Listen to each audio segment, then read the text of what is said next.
আপন করিস এই মন পাগলামো করিস নি। তুই নতুন বিদেশে গেলি, তা মা অসুস্থ থাকা অবস্থায় আমার কইলো যে হচ্ছে তোরে যেন না কই, তোর ভবিষ্যৎ যেন নষ্ট না করি। এই জন্যই তোরে কিছু কইনি। এক গাদা টাকা খরচ করে বিদেশে গেছিস, এখন তুই তোর ভবিষ্যৎ না গুছাই আসতে পারিস। এই জন্যই মা কয়েছে তোরে কিছু না করতি। তাই বলে তুই আমার মার মৃত্যুর খবর আমার দিবি না? এই ভাই, প্রবাসীরা বিদেশ গেলে কি তাদের পরিবার থেকে এইভাবে আলাদা করে দেয়, এত দূরে ঠেলে দেয়? আমার ভিডিও কল দিয়েও তো তুই একটু দেখা দি পারতিস চেহারাটা। এ ভাই, প্রবাসীরা কি মানুষ না? আমাদের মরা মায়ের, আমাদের আত্মীয় স্বজনের মরা মুখটা দেখার অধিকারও কি আমাদের নেই? আমরা প্রবাসী বলে কি আমরা সব দেশে ফেলাইতে চলে গেছি? আমাদের পরিবার নেই, আমাদের আত্মীয় স্বজন নেই। এ ভাই, প্রবাসে যারাই যায় তাদের জীবনটাই কি এরকম?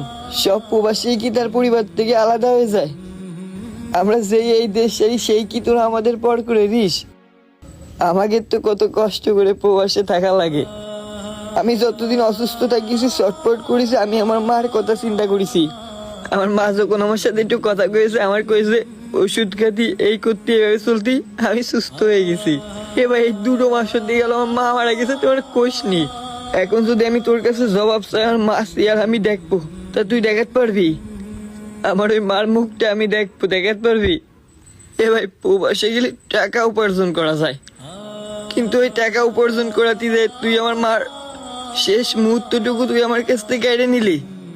এ ভাই, আমি আসতেই পারতাম না, কিন্তু তুই আমার একটু ভিডিও কলে দেখাতিস, আমি তোরে কোনোদিন ক্ষমা করতে পারবো না। আর আমার মতো সকল প্রবাসী তোদের মতো দেশে থাকা মানুষদের ক্ষমা করতে পারবে না।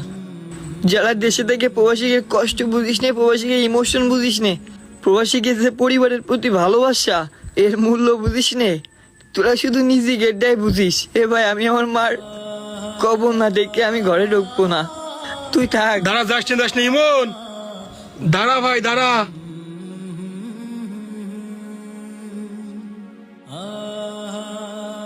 প্রবাসী এক অদ্ভুত যন্ত্র, যে যন্ত্র মানুষের প্রয়োজনে আসে, মানুষের সকাল্লাদ পূরণ করে, আবার অনেক মানুষ ব্যবহারও করে ইচ্ছা মতো করে। কিন্তু দিন শেষে এই যন্ত্রটার যত্ন নেওয়া হয় না, এই যন্ত্রটার খোঁজ কেউ নেয় না, আর দিবেও বা কেন? প্রবাসীরা তো মানুষ না, যন্ত্র। কিছু টাকার বিনিময়ে আরেক দেশে ভাড়া খাটতে পাঠানো হয়, আর যখনই দেশ ছেড়ে পরিবার ছেড়ে আরেক দেশে যায়, তখন থেকে ওই মানুষটাকে মৃত মানুষের মতো ভুলতে শুরু করে। ভাই, শুধুমাত্র মাস শেষে কিছু টাকার জন্য মানুষটাকে মনে করা হয় বড় ভাই, ছোট বোনের সকাল্লাদ পূরণ করার সময় মনে করা হয়। তাছাড়া ওই মানুষটা অসুস্থ থাকলো, না খেয়ে থাকলো, এর খোঁজ কারণ নেওয়ার প্রয়োজন পড়ে না।